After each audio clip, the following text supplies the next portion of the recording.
भारत में शायद ही कोई किचन ऐसा होगा जहां वो लाल रंग का गैस सिलेंडर ना हो, है ना? ये हम सबकी जिंदगी का एक बहुत जरूरी हिस्सा है।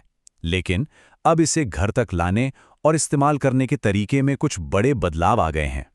हाँ, बिल्कुल सही सुना। कुकिंग गैस को लेकर अब कुछ नए नियम आ गए हैं और इनका असर सीधे सीधे हम सबकी रसोई पर पड़ेगा।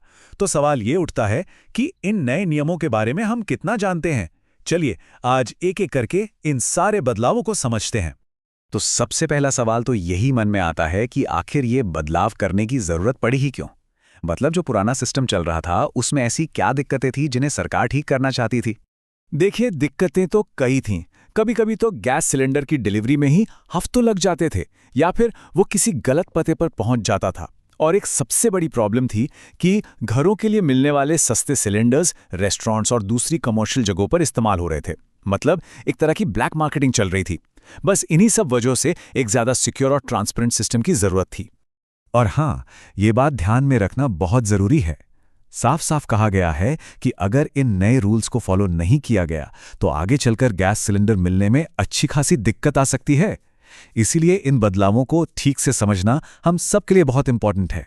तो चलिए अब आते हैं सबसे पहले और सबसे ज़रूरी नियम पर। यह नियम है आइडेंटिटी वेरिफिकेशन, यानी पहचान का सत्यापन, जिसे हम सब केवाईसी के नाम से जानते हैं। रूल नंबर 1, केवाईसी अब मैंडेटरी यानी कि अनिवार्य है। आप इसे इस पूरे नए सिस्टम का पहला पत्थर या नींव समझ सकते हैं। इसके बिना आगे का कोई भी प्रोसेस पूरा नहीं हो सकता। तो ये केवाईसी आखिर है क्या? इसका पूरा मतलब है नो योर कस्टमर, यानी अपने ग्राहक को जाने। और एलपीजी के मामले में इसका मतलब बहुत सीधा सा है कि जिसका भी गैस कनेक्शन है उसका आधार कार्ड उस कनेक्शन से लिंक होना ही चाहिए। मकसद बस इतना है कि सिलेंडर सही व्यक्ति तक पहुंचे, उसी के पास जिसके नाम पर कनेक्शन है। और इसे करवाने का प्रोसेस भी काफ़ी सिंपल है।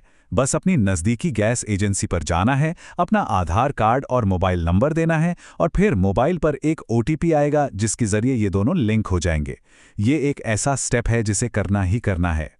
ठीक है, तो केवाईसी की बात तो हो गई। अब आगे बढ़ते हैं और बात करते हैं अगले 2 नियमों की, जो सीधे सीधे गैस सिलेंडर की बुकिंग और उसकी डिलीवरी से जुड़े हैं। दूसरा रूल है ओटीपी बेस्ड डिलीवरी सिस्टम। मतलब अब जब डिलीवरी वाला सिलेंडर लेकर आएगा तो उसे एक वन टाइम पासवर्ड यानी ओटीपी बताना होगा, जो आपके रजिस्टर्ड मोबाइल नंबर पर आएगा। ये सिस्टम धीरे धीरे पूरे देश में लागू हो रहा है और इसका भी मकसद वही है, ये पक्का करना कि सिलेंडर सही हाथ में पहुंच रहा है। लेकिन यहाँ एक बात का खास ख्याल रखना है, ये बहुत ज़रूरी है। ओटीपी तभी बताना है जब सिलेंडर आपके घर के अंदर आ जाए, आपके सामने हो। अगर आपने ओटीपी पहले दे दिया तो सिस्टम में डिलीवरी कंप्लीट दिखा दी जाएगी, भले ही आपको सिलेंडर मिला हो या ना मिला हो। तो ये बात गांठ बांध लीजिए, पहले सिलेंडर फिर ओटीपी। अब आते हैं तीसरे नियम पर। यह जुड़ा है बुकिंग के गैप से। मतलब गैस की सप्लाई को बैलेंस करने और इसकी कालाबाजारी रोकने के लिए सरकार ने 2 बुकिंग के बीच में एक मिनिमम टाइम गैप फिक्स कर दिया है। और वो टाइम है 25 दिन। जी हाँ, एक सिलेंडर बुक करने के बाद अगला सिलेंडर बुक करने के लिए कम से कम 25 दिन का इंतजार करना ही होगा। ऐसा इसलिए किया गया है ताकि सभी को जरूरत के हिसाब से और टाइम पर गैस मिल सके। चलिए अब हम आखिरी 2 नियमों पर आते हैं। ये रूल्स गैस कनेक्शन के फाइनेंशियल और एडमिनिस्ट्रेटिव यानी कि पैसों और मैनेजमेंट वाले पहलू से जुड़े हैं। चौथा नियम सीधे सीधे हमारी जेब से जुड़ा है। ये है गैस सब्सिडी को लेकर। अब सरकार ने यह साफ कर दिया है कि सब्सिडी का फायदा हर किसी को नहीं मिलेगा। इसे टारगेटेड बना दिया गया है। मतलब यह सिर्फ उन्हीं लोगों तक पहुंचेगी जिन्हें इसकी सबसे ज्यादा जरूरत है। तो सवाल है, ये सब्सिडी अब मिल किसे रही है? तो देखिए, मुख्य रूप से ये प्रधानमंत्री उज्ज्वला योजना के जो लाभार्थी हैं उन्हें मिल रही है। अमाउंट भी लगभग 200 से 300 रुपए प्रति सिलेंडर है। और बाकी जो जनरल कंज्यूमर्स हैं उनमें से कई लोगों के लिए सब्सिडी या तो बहुत कम कर दी गई है या फिर पूरी तरह से बंद हो गई है। और अब 5वां और आखिरी नियम, ये है एक परिवार एक गैस कनेक्शन। इसका मकसद बिल्कुल साफ है, ये पक्का करना कि हर परिवार के पास उसकी ज़रूरत के लिए एक कनेक्शन हो और कोई भी एक्स्ट्रा कनेक्शन लेकर रिसोर्सेज का गलत इस्तेमाल ना कर पाए। अब सवाल है कि इसे लागू कैसे किया जाएगा। तो इसके लिए आधार वेरिफिकेशन का इस्तेमाल होगा।